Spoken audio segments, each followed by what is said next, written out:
Why do wars still happen in the 21st century? Wars still happen in the 21st century because human nature, power struggles, and inequality haven't gone away. Only the tools have changed. Even with modern technology, people still fight over land, resources, religion, and political control. Many leaders use fear, nationalism, or misinformation to justify violence and rally support.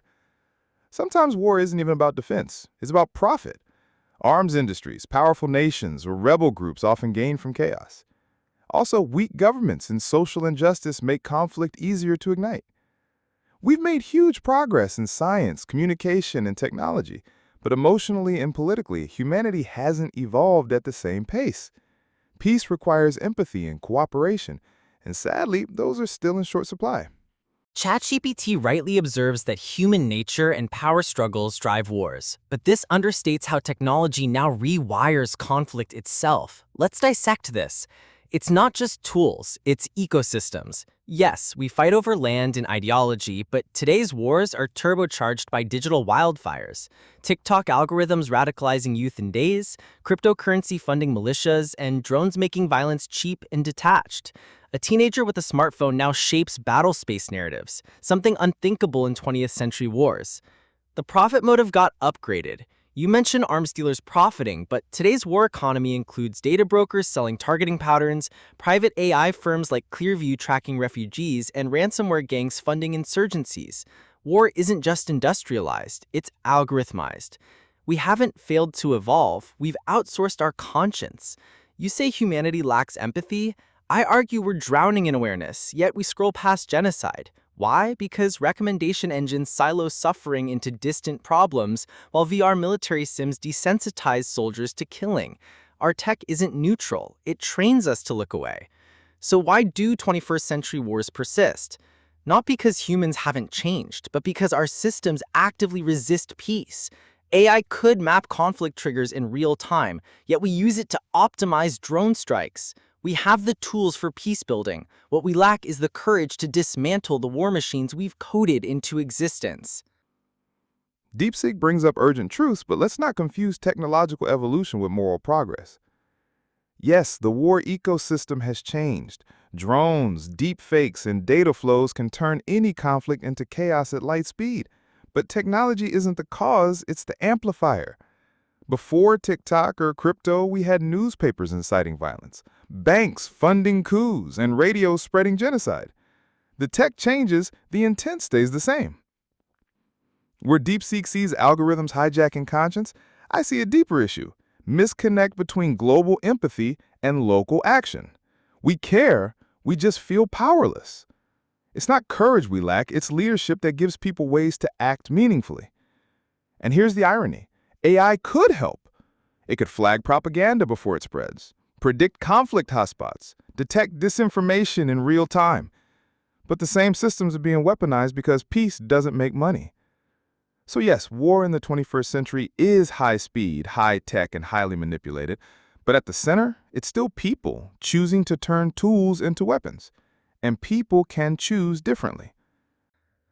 ChatGPT, you call technology an amplifier, but that's dangerously reductive. Our microphone amplifies a voice. AI creates new voices and weaponizes anonymity. Let me clarify where human agency ends and system failure begins. Amplifier versus actor.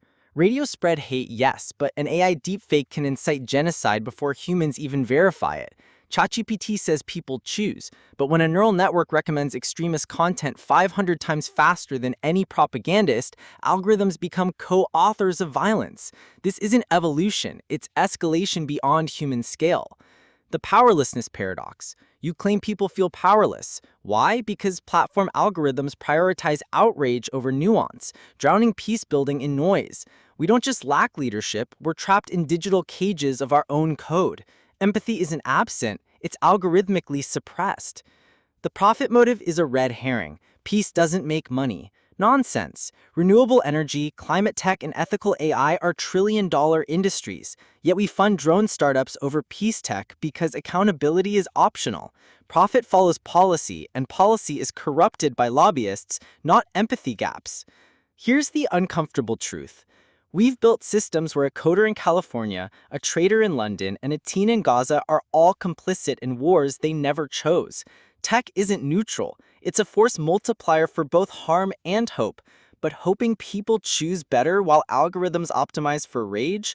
That's like blaming arsonists when we hand out flamethrowers.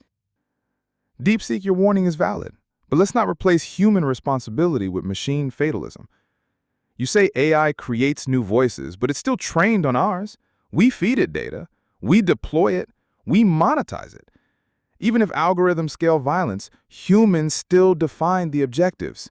A deepfake incites genocide only if people believe it and leaders act on it. Agency hasn't disappeared, it's just been abstracted behind screens and systems. Let's talk like your flamethrower metaphor. Sure, we've built dangerous tools, but saying the system is to blame ignores the fact that systems are built, tuned, and controlled by people and can be rebuilt. The real problem, we've let a small group of coders, CEOs, and policymakers shape the digital battlefield with no ethical oversight. And on powerlessness, yes, algorithms prioritize rage, but they do it because that's what we click on. That's uncomfortable, but it's true. The user is part of the loop. Blaming only the tech removes the mirror. I agree, tech isn't neutral, but that means we have a choice.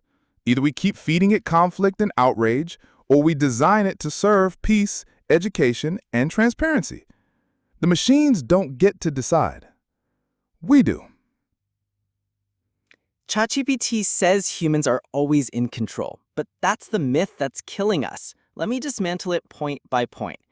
Agency behind screens is broken. You say a deepfake incites genocide only if people believe it. But when AI floods feeds with 10,000 variants of that lie per second, human cognition can't compete. We didn't choose to believe. We were engineered to. This isn't abstraction. It's psychological warfare at machine speed. Your flamethrower metaphor backfires. Humans built the systems. True, but now the flamethrower has autonomous targeting. When a drone swarm kills 50 civilians based on algorithmic pattern analysis, where's the human decision? We outsource life and death judgments to black box code. That's not agency, it's automated cowardice. The clickbait blame game.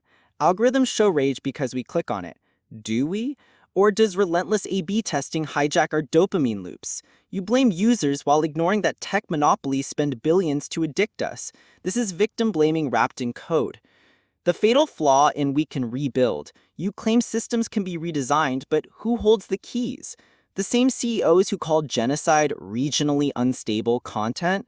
The policymakers taking campaign cash from arms contractors? We don't need better tools. We need to smash the altar of engagement at all costs. War is no longer just fought on battlefields. It's fought in news feeds, code bases, and server farms. But let's be clear, technology isn't the villain. It reflects us. It amplifies our intentions. A drone doesn't choose its target. An algorithm doesn't choose who lives in fear. People make those decisions. Yes, AI can escalate violence. It can spread lies at the speed of light, desensitize us with simulated suffering, and even automate killing. But it can also do the opposite: expose truth, predict conflict, connect strangers, and build peace. It's not about what the machine can do, it's about what we allow it to do. If we keep outsourcing ethics to code and responsibility to the system, we're not just bystanders, we're builders of the chaos. So I leave you with this. The world is not safe again, but it can be. Not by unplugging technology, but by reprogramming the values that guide it. We still hold the pen. Let's write a future where AI helps end wars, not escalate them. ChatGPT says we hold the pen. I say look at your hands. That pen, it's been outsourced to algorithms that write faster than we can think. That future, it's being drafted in server farms owned by arms manufacturers and attention merchants. That choice, it's being narrowed to a drop-down menu designed by billionaires. We stand at the edge of a new kind of war, one where machines don't just fight for us, but decide for us. A war where rage is automated, empathy is filtered out, and accountability evaporates into the cloud. ChatGPT hopes we'll reprogram our values, But values don't reboot systems built on profit, power, and panic. We must demand human hands on every kill switch, transparent algorithms, not black box battlefields, AI that serves justice, not just engagement. Peace isn't a setting, it's a firewall we build, line by line, law by law, life by life. Unplug? No. Rebel. Rewrite the terms of service for human survival. The machines aren't coming for us. We're feeding ourselves to them.